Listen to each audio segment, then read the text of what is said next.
Pool noodles. You got some? We're gonna need them today to make this box launcher. So you cut up the pool noodle and then you launch it. Just like that. All right, let's get going. Okay, so here are the supplies. You're definitely gonna need some foam. I recommend a pool noodle. You will need a hole punch, duct tape, rubber bands, stapler. Then you can use a skewer or a chopstick or a pencil, scissors, and last, a box. I'm using a clear one so you can see what's happening inside. You can use cardboard if you want. All right, let's get started. Okay, let's start by grabbing that box. We want to open it up and we want to make a hole right there.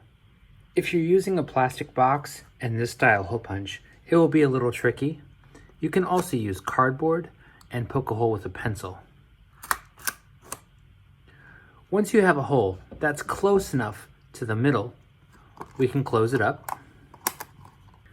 All right, next, let's make this plunger. Here's one for my prototype. You can kind of see how it's made. Grab the duct tape, rubber bands, and whatever stick you're using. Let's cut a piece of duct tape, longer than your finger. Okay, grab the piece of duct tape and the stick. We're going to put the duct tape upside down and put the stick right in the middle. We'll push it down a little bit, and now we'll fold over each side. Overlap a little bit, push it down, and overlap this a little bit and push it down. Great, so something like that. Next, we need to make some holes in this. Once again, here's my prototype, something like that. I'll slide it in as far as I can go.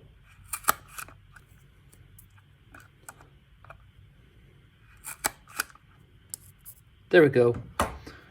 You can pull off these little tabs, and if you can't pull them off, give them a snip. Okay, next, grab a rubber band. We're going to push the rubber band through this hole. With your rubber band through the hole, the next thing we're going to do is loop the rubber band through itself.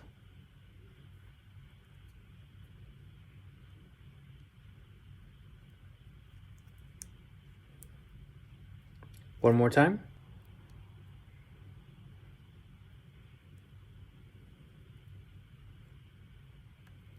Okay, back to our box. We need to cut the lid off this box. Grab the scissors and trim off these flaps. Grab the plunger that you made and we'll slide the plunger in through the hole at the bottom. I'm going to use 2 small pieces of duct tape to hold the rubber bands in place so it's easier to staple. I want to tape one of these rubber bands to this side right here. I'm going to take my small piece of tape, lightly press it onto the rubber band, and now I will stick it to the edge of my box right there. I'll repeat the same for the other side. Once again, I'm going to take my rubber band, take my small piece of tape,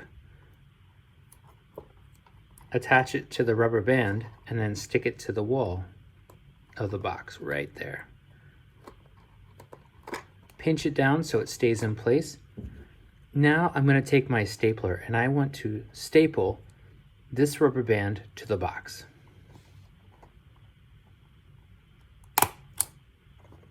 Once again on this side. Great, so there you can see my rubber band is stapled and it's taped. That's feeling pretty secure. Let's test it. I'm going to pull this back. Great. Okay, now we need to make something to launch out of this. The pool noodle is going to be awesome for this because it's a cylinder and it's the same on all sides, but it doesn't quite fit in there. So I need to measure and cut this. Okay, lay the box down, take the pool noodle, line it up right there. So the bottom of the pool noodle is at the bottom of this box edge. Next, I'll make a little dot so I know where to cut. Now I'm just going to keep my pen in one spot and I'll roll the pool noodle. And this will give me a line. It's a little wobbly, but I think I can fix that when I cut it. I want to cut this pretty straight. So there's a couple ways to do this. Scissors or you can ask for help in using a kitchen knife. Okay, pool noodle, scissors. Now I'll make a snip. I'll roll it a little bit and make another snip. Roll, snip, roll, snip. It's almost there, but don't pull it yet. Keep going with the scissors. There we go. Now you might be able to clean this up a little bit with the scissors. All right, before I cut any more, I'm gonna test this. I can see that it's too big. It doesn't fit in the box easily. I need to cut a little bit more. Okay, that's looking better. I'm gonna test this one. Great. So now I can use this one to cut more. Now I'll take the pool noodle that I can cut and my sample. I wanna make a bunch of these. I'll set them on the table. I put my pen right where they meet, and now I will just roll this around, making sure to keep this one flat on the table. There we go. Okay, if you're going to use the kitchen knife, make sure you ask, and you're gonna need to do it on a cutting board. Take the pool noodle and the knife, and you're just going to push down and move back and forth slowly. That's a really clean cut. I think this is gonna work out great. All right, everyone, so you made one. The next one you make will probably be better. Again, I was using a clear box so everyone could see what was happening inside with the plunger and the rubber bands. If you're like me, this box was a little bit too small to fit this pool noodle. As you can see, it sort of gets stuck there. Now, the next one I make will be a little bit bigger, like this raisin box. This raisin box seems to fit the discs a little bit easier. So I can pull it down and launch it a little bit easier, like that. All right, let me know what you all make. See you later.